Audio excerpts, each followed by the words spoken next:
తెలంగాణ రాష్ట్రంలోని నాగర్ కర్నూలు జిల్లాలో జరుగుతున్న కుమ్మేర మల్లన్న జాతరలో చోటు చేసుకున్న విషాద ఘటన రాష్ట్ర వ్యాప్తంగా చర్చనీయాంశమైంది. జాతర సందర్భంగా 2 నెలల చిన్నారి గాయపడి అనంతరం ఆసుపత్రిలో చికిత్స పొందుతూ మృతి చెందడం తీవ్ర ఆవేదనకు దారితీసింది. ఈ ఘటనపై Telangana state backward classes commission స్పందిస్తూ అధికారిక విచారణకు ఆదేశాలు జారీ చేసింది. ఫిబ్రవరి 18, 2026న జాతర సందర్భంగా ఆలయ దర్శనం కోసం వెళ్లింది. ఆలయ ప్రవేశం వద్ద కొంత ఉద్రిక్తత నెలకొన్నట్లు సమాచారం.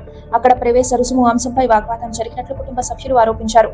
దర్శనం సాధారణంగా ఉచితమని వారు చెప్పగా కొందరు వ్యక్తులు 100 రూపాయలు చెల్లించాలని కోరినట్లు ఆరోపణలు వెలువడ్డాయి. ఈ వివాదం క్రమంగా ఘర్షణకు దారితీసిందని తెలుస్తోంది. ఘర్షణ సమయంలో తోపులాట చోటు చేసుకుని 2 నెలల పసిబిడ్డ తీవ్రంగా గాయపడింది. కుటుంబ సభ్యులు వెంటనే చిన్నారిని సమీప ఆసుపత్రికి తరలించారు. వైద్యులు చికిత్స అందించినప్పటికీ చిన్నారి పరిస్థితి విషమించి ఫిబ్రవరి 21, 2026న మృతి చెందినట్లు పోలీసులు తెలిపారు. చిన్నారి వయసు కేవలం 2 నెలలే కావడం ఈ ఘటనను మరింత విషాదకరంగా మార్చింది. బాధిత కుటుంబం ఆరోపణల ప్రకారం వాగ్వాదం సందర్భంగా వారిపై గౌరవహీనమైన మాటతో పాటు శారీరక దాడి కూడా జరిగిందని తెలిపారు.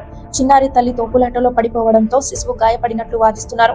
ఈ అంశంపై పోలీసులు వివిధ కోణాల్లో దర్యాప్తు కొనసాగిస్తున్నారు.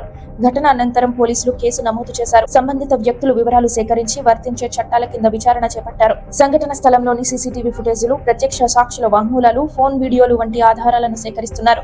చిన్నారి మృతిపై పోస్ట్ మార్టం నిర్వహించి అనంతదేహాన్ని కుటుంబ సభ్యులకు అప్పగించారు. ఈ ఘటనలో బాధిత కుటుంబం బీసీ వర్గానికి చెందినదిగా తెలిసిన నేపథ్యంలో తెలంగాణ స్టేట్ బ్యాక్వర్డ్ క్లాసెస్ జిల్లా కలెక్టర్ మరియు సంబంధిత అధికారులను సంప్రదించి పూర్తి నివేదిక ఇవ్వాలని ఆదేశించింది. ముఖ్యంగా జాతర నిర్వహణలో భద్రతా ఏర్పాట్లు ఎలా ఉన్నాయో, ప్రవేశ నియమాలు ఏమిటో, నిర్వాహకుల నిర్లక్ష్యం ఉన్నదా లేదా అన్న అంశాలపై స్పష్టమైన నివేదిక కోరింది. ఈ ఘటనపై పలు సామాజిక వర్గాలు స్పందించాయి. కొందరు రాజకీయ నాయకులు కూడా పూర్తి స్థాయి విచారణ జరిపి బాధ్యులపై చర్యలు తీసుకోవాలని డిమాండ్ చేశారు. పెద్ద ఎత్తున జరిగే జాతరల్లో క్రౌడ్ మేనేజ్మెంట్, భక్తుల భద్రత మరియు సమాన హక్కుల పరిరక్షణ అత్యంత ప్రాధాన్యంగా ఉండాలని అభిప్రాయపడుతున్నారు. ఇక ఫిబ్రవరి 18న ప్రారంభమైన ఈ వివాదం ఫిబ్రవరి 7న చిన్నారి మృతితో విషాంతి. ప్రస్తుతం పోలీసు దర్యాప్తు కొనసాగుతుండగా పీసీ కమిషన్ నివేదిక కోసం ఎదురు చూస్తోంది. విచారణ అనంతరం అసలు కారణాలు వెలుగులోకి వచ్చే అవకాశం ఉంది. ఈ సంఘటన పెద్ద ఉత్సవాల్లో భద్రతా ప్రమాణాలు పాటించాల్సిన అవసరాన్ని మరోసారి అమాయక చిన్నారి ప్రాణాలు కోల్పోవడం సమాజాన్ని కలిసివేసిన ఘటనగా నిలిచింది.